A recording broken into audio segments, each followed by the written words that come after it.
जिस ज्योतिर्लिंग के दर्शन के लिए आप लोग पधारे हैं, ये राम से 14 पीढ़ी पूर्व मानधाता राजा हुए हैं। शिव पुराण में उल्लेख है, जिन्होंने मां से नहीं पिता से जन्म लिया था। उनकी तपस्या से ये शिवलिंग प्रकट में स्थापित लिंग नहीं है।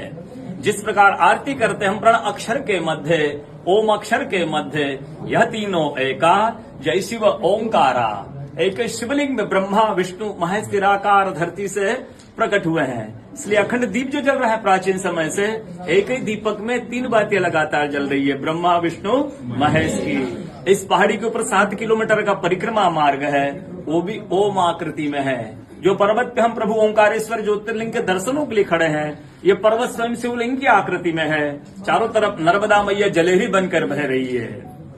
पूरे 12 ज्योतिर्लिंगों में शयन आरती होती है, लेकिन बाबा का विश्राम ओंकारेश्वर ज्योतिर्लिंग में है। यहाँ शयन करके 3 बजे रात उठकर महाकालेश्वर जाएंगे, वहाँ स्नान करेंगे।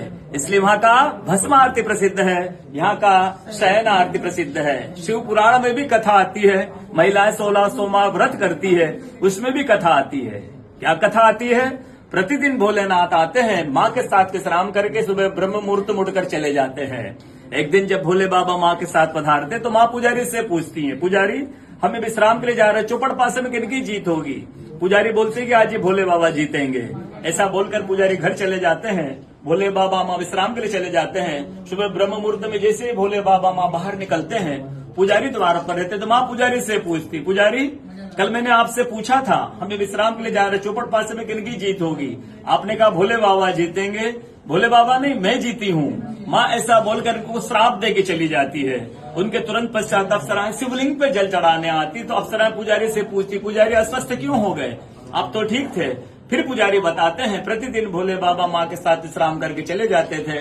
कल भोले बाबा माँ के साथ पधारे, माँ ने मुझसे पूछ लिया, पुजारी हम विश्राम के लिए जा रहे, चौपड़ पासे में किनकी जीत होगी? मैंने कहा भोले बाबा जीतेंगे। माँ जीत गई। माँ मुझे श्राप दे के चली गई। अप्सरा बोलते चिंता न करो, हम अंदर जाकर शिवलिंग की पूजा करके आते, फिर इसका उपाय बताएंगे। अप्सरा अंदर जाकर शिवलिंग की पूजा करके बाहर आकर बोलती, पुजारी आप 16 सोमवार व्रत कीजिएगा, व्रत करते ही स्वस्थ हो जाएंगे, व्रत करते ही ठीक हो जाएंगे। ये वो कथा का दर्शन प्रतिदिन होता है। बोलो ओंकारेश्वर भगवान।